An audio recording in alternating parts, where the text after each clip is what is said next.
안녕하세요. 위생곤충학 필기 시간입니다.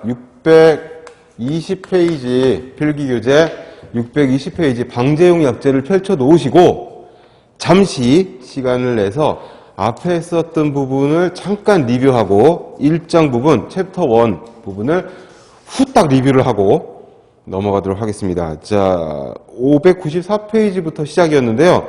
이 첫 페이지, 둘째 페이지에서는 뭘 봐야 되느냐 하면 그 역사적인 발달사 조금 체크하시고요.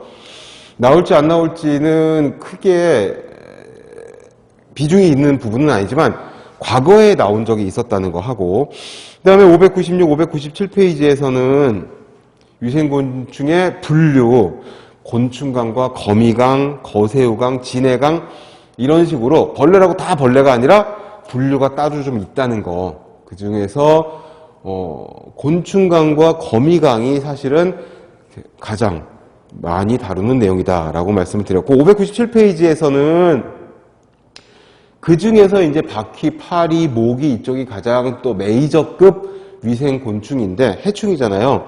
그 더 알아보기 박스에 들어있는 파리, 목의 세세한 분류, 이게 잘 나왔어요. 그래서 더듬이의 모양에 따라서 장가 과목, 단가 과목, 환봉 과목으로 나뉘는데 각각에 속해 있는 벌레들이 다르니까 요거는 기억을 하시라라고 말씀을 드렸고, 그 다음에 이제 위생곤충을 연구하고 방제를 하려면, 방역을 하려면 잡아야 되는데 어떻게 잡을 거냐?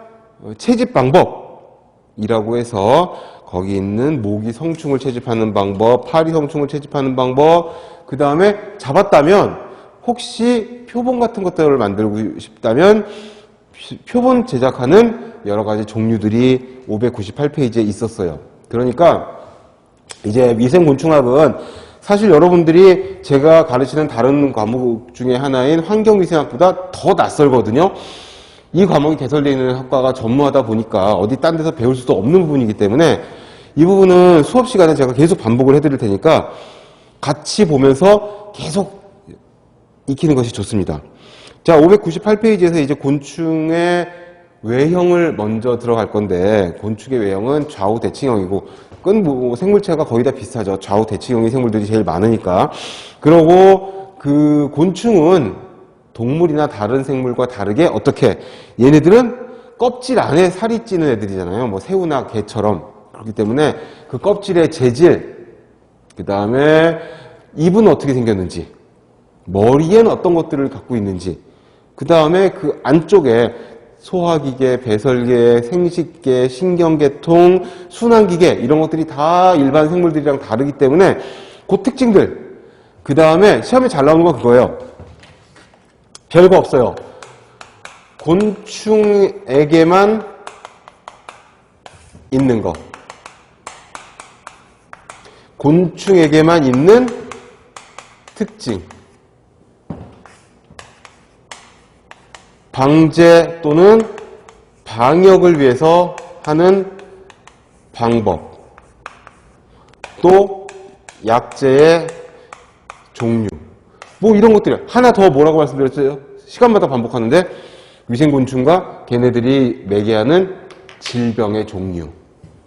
그러니까 어디가 중요한지는 이제 읽어보시다 보면 이건 나올 것 같은데? 라는 거죠. 그래서 600페이지에 맨 밑에 있는 생식계가 좀 특이했잖아요. 일반 동물들은 그 발전기가 되면 그때 교미를 하는데, 짝짓기라고 하죠. 이제 동물들은. 사람 같은 경우에 그게 따로 없지만 동물들은 그게 따로 있어서 그때 짝짓기를 하는데, 이놈의 곤충들, 벌레들은 교미를 하는데, 교미라는 게 별거 아니고 꼬리를 맞대는 거죠. 꼬리 밑자를 써서 꼬리를 교환한다는 뜻이거든요. 얘들은 따로 발전기가 있는 게 아니라 성충이 되면 처음으로 만나는 암컷과 수컷이 교미를 하는데 한 번이면 끝난다, 평생토록. 그래서 수컷은 저정낭, 암컷은 수정낭이라고 하는 주머니를 각각 가지고 있어서 저정낭에 있던 정자가 암컷의 수정낭으로 다 옮겨지면 끝나는 거다. 그 다음서부터 수컷은 이제 할 일 없고 암컷이 산란을 할 때마다 수정란을 낳을 수가 있다라고 말씀을 드렸습니다. 이게 가장 큰 특징이고요. 그 다음에 빈대, 흡혈하는 벌레인 빈대는 특히 암컷이 베레제 기관이라고 하는 빈대 암컷의 특징적인 거기에만 빈대에게만 있는 거 그런 기관이 있으니까 그런 것들을 체크해 뒀다가 보면 곤충학이 가장 쉬운 과목 아닌가 이런 생각이 드실 정도로 고득점을 하실 수가 있을 거예요. 601페이지에서는 또 어떤 게 있었냐? 위생곤충은 어떻게 자라느냐? 알로 태어나 또는 새끼로 태어나서 서서히 크는 게 아니라 얘들은 모양이 바뀌는 애들이 극단적으로 모양이 바뀌는 거죠. 그쵸? 물속에 살다가 유축일 때 물속에 살았는데 성축이 되니까 갑자기 날개를 딱 달고 뭐 이런 것들. 배추 흰나비 애벌레는 배추잎을 갉아먹으면서 송충이 같은 벌레로 막 살다가 그쵸? 하얀 날개를 달고 날아가고 뭐 이러는 거죠. 모기는